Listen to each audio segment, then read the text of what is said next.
acted like that before? Man, Ryan has, I told you, he had tried to fool everybody else.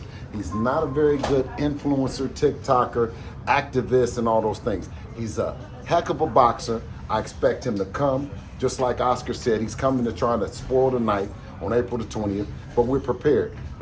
Devin is a constant professional. He didn't let none of the bullshit, none of the antics disturb him. We've had a great camp up until this part, thus far, and he's gonna punish him on April 20th for all this bullshit that him and his family been doing. Yeah, Ryan said recently that you and Devin became Muslims for clout. That's what it looks like to him. How do you feel about him, judging your... Listen, Allah chooses who he wants to be Muslim. I don't know how many Muslims in here, you know what I mean, but if it's ever put on your mind or anything, it's Allah touching you. It's not any man or any woman, any cloud or anything like that. Allah makes Muslims, not men. Yeah, Ryan shook Devin's hand at the press conference and apologized for dissing his religion. So why do you think he went back and re-dissed y'all, if that's a word?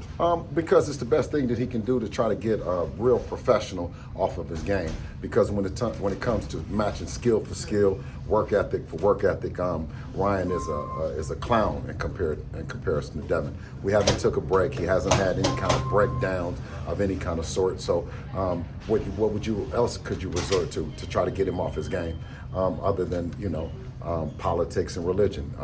Two of the things that we as people always argue about, and it will disturb you the most is someone's view on your religion or your political stance. Hey Bill, here in the back, I don't know if you were what's up, by the way? Hey, I don't know if you were asked this, I came in late, but what do you make of the stuff Ryan posted today on Twitter and like the back and forth he was having with Devin maybe like an hour and a half ago? Like I said, Ryan's whole game is to be a distraction. I think that he's king distraction right now instead of King Ryan, and he thinks that that's going to either bring attention or relax us, so to speak. You don't get to be a 12 or 15-time amateur champion on an accident. You don't actually beat Devin Haney 3 times in an amateur and be an accident. He's a real fighter. He's going to come to fight. He has an arsenal, and one particular weapon he has is a goodnight Irene left hook that can put anybody to sleep. So we take him very, very serious, and come April 20th, he's going to be battered and bruised and beat up, and you know what I mean. And he's saying that I'm going to stop it. We're going to have to look for Henry or his wife to get in the ring to stop it. That's how I look at it. Is it getting annoying at all? Initially, I think I was slightly irritated by it, and I think that as we keep seeing more and more antics, I was more so irritated to the point that I didn't know whether to be sympathetic for him or to bash him publicly. You know what I mean? As time went on, I choose bash him publicly. He's a fraud. He's faking. He's not who he's saying he is. He's not going through all those things. You know what I mean? He's just trying to be a distraction to the fight, and it's not working. Come April 20th, he's gonna be beat up and bloody. Hey, SHAKUR, in the face-off, Devin mentioned that Ryan initially beat him by jumping out on him. Devin said he made the adjustment in the next fight. Ryan was like, yeah, you did. Yeah. And I remember you saying in the press conference, Ryan, are you going to come forward? Are you going to come forward? Is that what you expect him to do? And how much has Ryan improved or changed since the amateurs, since you've seen him in the 6 fights? Well, I think when he, on his interview and his video, he counted out 5 fights. He said 2 and then 1, and then he left out that last one that we beat him as well. So I think Devin has also said that the early on fights when he didn't have as much of the experience, Brian won, and then the later fights, Devin won. But that doesn't take anything away from on April 20th. Devin has to be on his P's and Q's and, be very sure of himself, but also be aware of his surroundings because Ryan has a neutralizer. I'm just curious what you thought about Ryan's shell in his last fight. As far as stylistically, listen, what do you think about it? When you were watching it, what was going through your mind? Like I said, it was effective in the sense of he didn't get stopped. He actually ended up winning the fight. So that's all that matters. You move on to the next. So we can't prepare for the Ryan Garcia that you guys saw against Duarte. We have to prepare for the unseen. We have to prepare for a confident future Hall of Fame trainer in Derek James. trainer of the year, that he'll put together a great game plan. So we're working hard to be the best Devin that we can be, someone that surprises everyone. And Shakur recently said that you never Shakur. Listen, hold on, listen. God damn it. He said recently that you never sent him any offer to fight, not even a 75-25 split, even though he was on tape admitting y'all did. Well, how did anybody find out that we were even talking at all? That anything was on the table? Sean, did he bring it to the forefront? Did we hear from Shakur first? And he said, "Lil bruh, you know I'm not taking that 25%." Everybody remember that? That sounds about right. That sounds I about can't right. recall, but so that sounds about it right. wasn't us that came out to the media and left the negotiation on the table. If he wanted to counter the 25, if he wanted to ask for whatever, he stopped asking and came to talk to y'all. But I think they changed Twitter because of Twitterson and changed it to X. Yeah, Shakur said that the Ryan fight. Here goes Shakur. Listen. Hey, we got to cover all bounds. You know how we get come down. on now, King. All right, Shakur said that the Ryan fight is a circus. So why doesn't Devin fight him instead of Ryan, who's not focused and mentally not there? Stop the circus. Hey, Shakur, why you didn't say all that shit before we signed to fight Ryan? Huh? Why you didn't say all that? Every time Devin got a fight, here come Twitterson. Here come Twitterson. I'm telling you, every time he got a fight, here come Twitterson. And even when we tried to negotiate with Twitterson, right? We tried to talk to him. He came back out and started tweeting. That's why they changed it to X.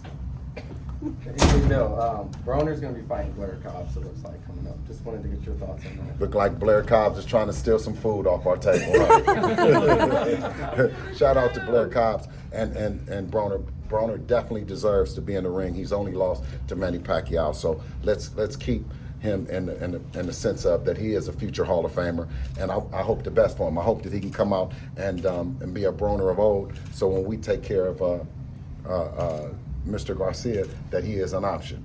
But what if is Teofimo Lopez? Your son said y'all had time Close, break that you should make it happen. Yeah, the closest now, I think, where's Teofimo at? And Senior, they ain't saying nothing. Where they at? I'm coming to that store looking for you, Senior. Yeah, you can't duck talking about you going to Honduras and you talking about another fight. When Devin tighten up Garcia, we looking for you, T.O.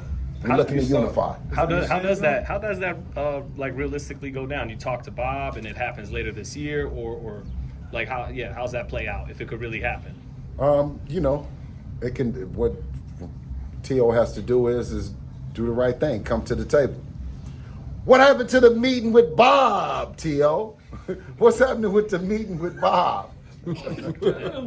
Hey, listen. Do you think Floyd leaked the doghouse sparring video with Tank because of what goddamn listen, well because of what Floyd you leaked because of what video you with Tank. I'm just saying because of what you said about him inspiring. He didn't leak the video. He made the highlight film and then gave it to Ryan Garcia to leak it. How come, That's even how worse. come they didn't show the end of the video? What happened at the end of that video? Same reason why Floyd didn't show the video of Devin when he got in his ass. Devin is the last man. Listen, is that I'm going to tell you this. I'm going to tell you this, and I'm going to tell you this one time. I guarantee you, after Floyd got in there with Devin, he rethought boxing from a professional standpoint and not an exhibition standpoint. Because in LA, Ryan said, I seen the whole video, then the video come out, but we never got to see the end of the video. It's locked up in Dollar Bill's office. Bill, do you think like the back and forth with you and Leonard and Floyd, it'll get in the way of making a fight with Tank? You know, because the people pay the bills. Leonard don't pay the bills. Floyd don't pay the bills. The people, all you guys pay for the fights. They can't. We don't dictate that. You guys put the bullseye on the fighter's back. Leonard don't dictate nothing. Well, you know how personal feelings could get in the way of business sometimes, even when there's a lot of money involved. It's silly. As long as the fans aren't personally involved in terms of that, you know what I mean? If they want to fight and they're paying for the fight, right? Then who can deny that? Whether what I say to Tank or what I say to Leonard, who gives a? Really? Do you care? No. No. And you still want to see the fight, Yes. right? So Leonard can't stop it. He can just keep running his fat mouth. You dig? And I'm gonna keep running mine. Listen, What's your thoughts on Tank and Frank possibly being next? Tank and Frank, I like that, right? No, it's a good fight. That's a good fight. Because I think Frank has been a constant professional. You know what I mean? He's waiting on his opportunity. You know, so if he spoils the party and takes Tank down, then so be it. You know, but I think that he's a professional. I'm a fan of his and Derek's. Tank told Sean Porter and Hitchens he's going to move up to 140 to fight at 140 without a rehydration clause. What do you think about that? Okay, so Tank told Hitchens. Hitchens and Sean Porter. He told Sean Porter and Hitchens. And is that right around the time Tank and Hitchens stopped being, Hitchens and Sean Porter stopped being friends with Tank for Tank saying that? Or did Tank stand on it and say, I actually told Hitchens and I actually told Porter that I'm moving up to 140? That's a good question. Yeah, I don't think it's I don't think I can answer it because I think it's third party. And if I do, Tank and them come out and say that they're not friends with Hitchinson no more. They don't like Sean Porter. What's the coin flip Kenny? No. Oh, coin flip Kenny that flipped the coin and said that it was going to be the SHAKUR or Tank. It ended up being SHAKUR because it was a two-headed coin that didn't have Devin's. It didn't have tails on it. It just had heads. And they still didn't stand on business, right? Right? Because they flipped the coin and it was heads or tails, and it was heads for SHAKUR, and they still didn't make the fight. And they still ain't talking about to make the fight. I didn't know it was a double-sided coin. No, it's a double-sided coin. Hey, listen, you can't trust coin flip, Kenny. I'm telling you, it was a double-sided coin because I knew that it was. You've been around the block, Bill. You just know it. I know coin flip Kenny. He's always flipping the narrative, saying this or that. He says everything but let's fight. What about Sabril Matias? And what do you make of The one-arm bandit himself, Sabril What do you Matias. make about the aura of him being the boogeyman of 140? How could you be the boogeyman? I made a call to his promoter, right? I came looking for him after the fight. His promoter said, I'll call you back on Saturday. I said, well, it's Tuesday. Why would you call me back on Saturday if you've been waiting for this opportunity for such a big fight? On Saturday came and went, and here we are now. I never heard anything back from any of them. Hey, listen, Tim, But I do hear the one-arm bandit, you know, trying to learn some English. You got to get them cuss words together, man. Bill, can Liam Paro go down to Puerto Rico? Canelo a lot better than Matias right now. Canelo done got better. Can Liam Paro go down to Puerto Rico and get rid of the one-arm bandit? Well, Liam Paro has a neutralizer. He has power. I mean, Devin has been in the ring with him. But who's to say? It's gonna be a tall task for Liam. I think those two styles kind of match up. They're more similar than different. So you know, it's not an opposite style matchup. So it's gonna be a tough task for both sides. Teofimo said he wanted to fight. He wanted the fight. Tio, you want to fight everybody, but listen, that's what you want to do. He wanted to fight for $20 million, but you know, because he's the A side. So is that what's holding the fight up? Because he believes he's the A side. I don't want to say any money things. I don't want to deter Tio. Just come on in the office, Tio. Just come on in the office. Talk to Bob. Let's get all the things together and let's make this thing happen. Hey, Bill, you got a heavyweight now. That might be possible for Jared Anderson. Yeah, well, you know, Jared was picking on us, man, because he's a big old guy. So, I mean, I had to go get somebody. And Jeremiah walked in the building. Hopefully he can beat that heavyweight that we're looking for. He's tremendously talented. He has a good heart, hard worker, you know what I mean? And the sky's the limit. He could be a future champion for sure. You also got Alicia in here, too. Just how did that link up? Just the whole... Oh, man, I mean, listen, I've been talking to the Queen for quite some time. She's a tremendous talent. She's something special in boxing, and I'm willing to work in any capacity with her. You know what I mean? What do you make of the way Broner approached that situation when he went on social and started saying the things that he said? Oh, he was totally disrespectful. You know what I mean? But that's nothing new. I mean, men, we kind of, you know, we can go back and forth with it. You know, I can shoot the shit with him. I can shoot shots at. I can take him. But I don't think that a woman deserves that kind of public. Bill, public bullshit. With how dominant Devin was against Regis, what kind of critique did you give him, or was there any to give out? Like, how do you criticize such a dominant performance? Like, what do you tell him? How do you, what did you see that maybe he can improve on? You know, it's always just for us is a better version of Devin. I mean, I think and everyone can agree that each fight he gets better and better and better. You know what I mean? So I always say you can't prepare for the fighter that you saw last, and especially not with Devin because of his work ethic and his trajectory. And right now at 25 years old, the sky's the limit. Can you tell a difference in his camps between that first fight at 140 and now this one? Oh, absolutely. Because of the maturity that he has. I mean, he has his legendary stories in the way that he's grown up, but I think that that'll attest to the way he performs as a champion now. A lot of this stuff he's seen before and been a part of. You know. Did you notice the narrative changed? You know, the next day, Devin went from being pillow fisted and he don't hit hard, he dropped Regis, yes. and everybody went to analyzing your pay-per-view numbers. Everything except fighting, right? Absolutely. Your weight, how much you weighed in on fight night. Did you notice that's how dominant he was in his last fight? Did you notice that? Oh, absolutely. I mean, I heard everything. I heard, Victor Conti's name. I've heard a lot of things, negative. You know what I mean? He was juicing and stuff like that. Everything other than him actually maturing, actually having a chance to have 5 more pounds of lean muscle mass. We keep knocking down all the narratives. You know what I mean? It's been a long road to get here.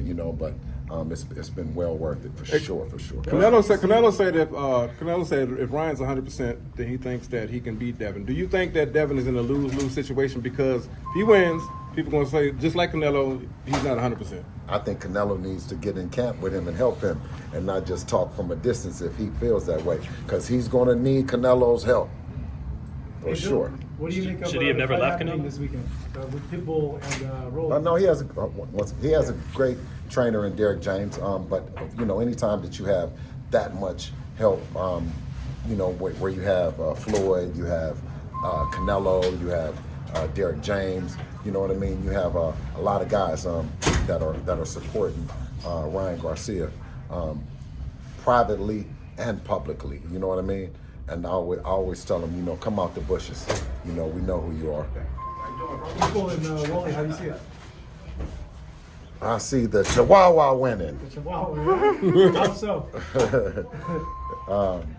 No, I don't. I'm not. I just talking about the dog, the Chihuahua. But you don't think Rolly's gonna win? Pitbull's gonna win. No, I didn't call Pitbull a Chihuahua. But no, it's going to be a heck of a fight. I'm a fight fan, so as much as Rolly talk shit, I'm still going to support the fight just because that's, I'm a fight fan. It's going to be a tremendous fight. Those are two styles that also make up for a great fight because they're more similar than opposite as well. I think that if Rolly doesn't catch him early on, I think that that Pitbull will wear it with the pressure, the mental pressure, and just and physical pressure. I think that Rolly will fall apart. You said Devin is the. Matching up with Pitbull if Pitbull wins. Huh? What do you think about Pitbull matching up with Devin if he wins? I always said that Pitbull was small, too small for Dev to oppose any real problems for us. But we need to see him at 140, maybe. I don't know. You know what I mean? We need to see, because if it's any kind of indication that he could be better at 140, just like we are. So I just need to see him at 140. You said Devin is the face of boxing. Why do you think Devin, or why do you believe Devin is the face of boxing when many people believe Canelo is? Well, I mean, just one thing that I can sum it up is if you had a daughter, or if you had a son, and they could pattern their career in terms of just the beginning of their career and what that would look like, not the ending, because we can't determine what the end of Devin's career, but we can determine how he started and where he's at right now. Yeah. And I don't think there's no mother or father that wouldn't want their son or daughter to pattern their career after Devin, being independent, you know what I mean, being undisputed at such a young age, 2 division, being able to work with various promoters on all platforms. That's why I said it's the face of boxing, because he doesn't have an allegiance to a promoter. He doesn't have allegiance to a network. He doesn't have allegiance to anything other than the fans, you know what I mean, and the acceptance of the fans. So with that, you see a fighter that will go anywhere about the fights. And I think that's what the new face of boxing represents. Then watch this. Y'all sent Loma, Ryan, Gary Russell, T.O., SHAKUR, and Gervonta all to fight. Is that why Devin is the face of boxing? Oh, absolutely. That's what I'm saying is that we don't sit back and hide behind the narrative that, you know, this promoter or that side of the street or that side of the street. You know what I mean? I think we've been on every side of the street at some point in time to make these things happen. So Bill, that's what the new face of boxing should represent. Who do you like in the battle between the two fighters that Devin already beat in Kambosos and Lomachenko later this year? Of course, I like Kambosos and I like his family. I've grown to, you know, I like him. I like the Australian fans and stuff like that. So I'm cheering for. I'm cheering. Yeah. But I'm definitely cheering for, rooting for George. And not that crybaby Lomachenko. Hey, what's your thoughts on Eddie Hearn saying that Canelo versus Munguia will sell more pay-per-views than Ryan versus Devin? Well, you know, it just depends. I think that we had a lot of momentum going into the fight, and Ryan initially, when we signed the contract, we thought that it was strictly boxing business. Ryan has chosen to be more active with his activism or whatever. You know what I mean? His personal, I don't know what the shit is. What is that shit? Save the children. With the antics and he might feel that, okay, that these are valid issues that he needs to address, but he's using an opportunity with Devin and him to make it happen. And I think that that was a cheap shot. That's some shit that no one expected, that you would take an opportunity, a fight where it's a complete grudge match, 3-3, and then you use that opportunity for your own personal issues that you want to champion. And through that, I think that we lost some momentum in the fight, but it's a real fight. And you know what I mean? I think that it'll make a statement. How important, how big a factor is Devin's counterpunching going to be against Ryan, especially if he comes out aggressive like Devin talked about? You know, first and last. We don't want to just be counterpunching. You know what I mean? We want to be first to it and last to get it. You know what I mean? So that's what we operate on. You know what I mean? Devin is a high volume puncher. You know what I mean? He gets to it. I think we stepped to Lomachenko, and people were surprised. We stepped to Regis Prograis.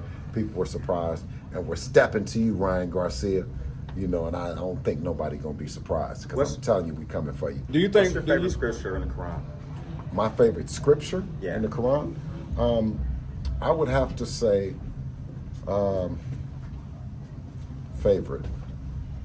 You got me there in terms of a favorite one.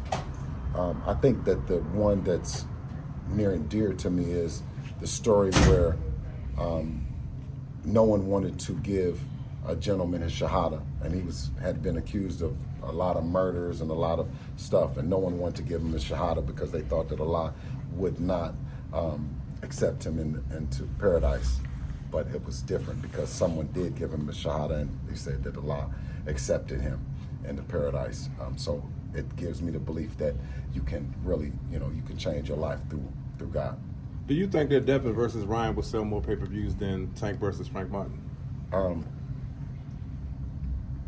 Do I think Devin and Ryan will sell more, and that will prove that Devin is a viable dance partner with anyone in the world. What's your thoughts on Mike Tyson and Jake Paul? You know, it's I don't know if it's an exhibition, but just the fact that some people are concerned about Mike. You know what? I don't want to see anything happen to Mike, but he's a grown man. He knows more about this business than me, so I don't want to undercut his fight or undercut him getting some money. If he wants to do it, then do it. I just wish him well. And I'm a fan of Jake, so Jake having that opportunity is great as well. Does he win, Mike, in your opinion, even at 58?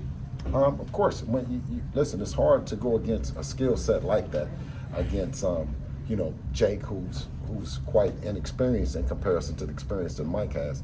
But with the age factor, it makes for an interesting night. And so be it. Good luck to the winner. I know Would Mike. you be surprised if Jake knocked out Mike? Oh no, I wouldn't be surprised. No, not at all. Why not? Because, like I said, it doesn't. We've seen what Jake does. Jake has an equalizer, and we know that at that age, you tend to slow down. So the Mike Tyson that we saw with Roy Jones might be an entirely different Mike Tyson. Now, just piggyback off of that, if he does knock out Mike Tyson, would you give him credit for that, or would you still kind of have like, well, it's Mike Tyson at 58? If Jake knocks him out, yeah. Yeah, well, he knocked out a 58-year-old Mike Tyson. I'll give him credit for that. But if Mike knocks him out, then you know what I'm saying? Why Because, I mean, Jake, he made a bad mistake getting in there with him. I mean, you know, because he could opt to pick other influencers, you know what I mean, guys. So to pick someone like Mike Tyson, it takes balls regardless. What was Mike like, you know, back in the Hit Factory days when he'd come through your gym? Like, I know now he's mellowed out, smokes weed, and what was Mike like back in the day? Mike has always been a gentleman. You know what I mean? He always tells you what's on your mind. So you can count that when you talk to Mike, or at least me, when I talk to him, he gives me the real, and I appreciate that friendship over the years. Hey, Bill, Joe Mikowski's no longer with his own. I know that you and your son have... You sure? Is he not?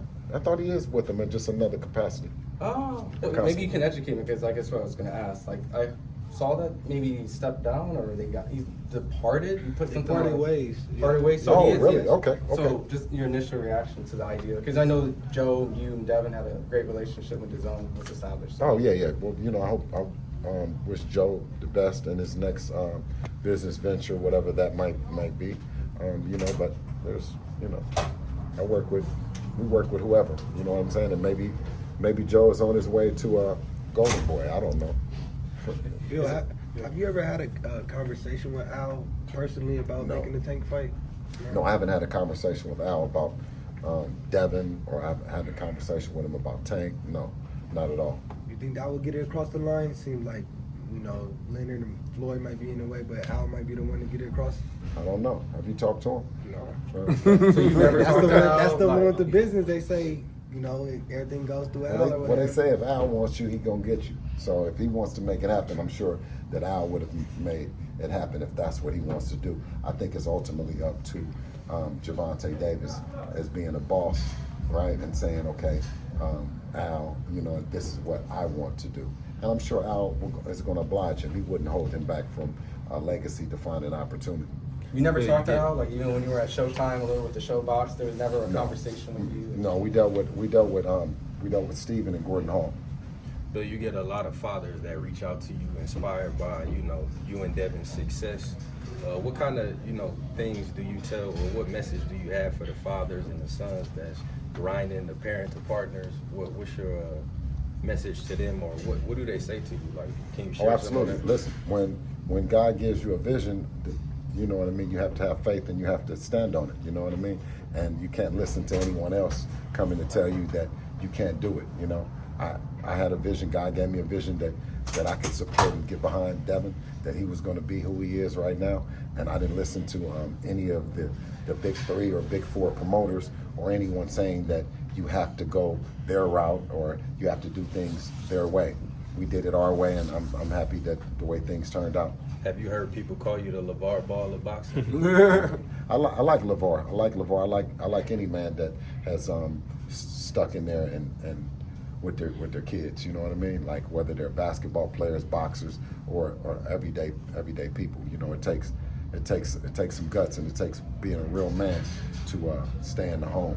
I always hear you say, do it for your last name and not your first. Do it for your last name and not your first. When it's all said and done, what do you want them to say about the Haney name? Say the Haneys came through here and kicked ass. Thank you, brother. I appreciate y'all. Thanks, Bill.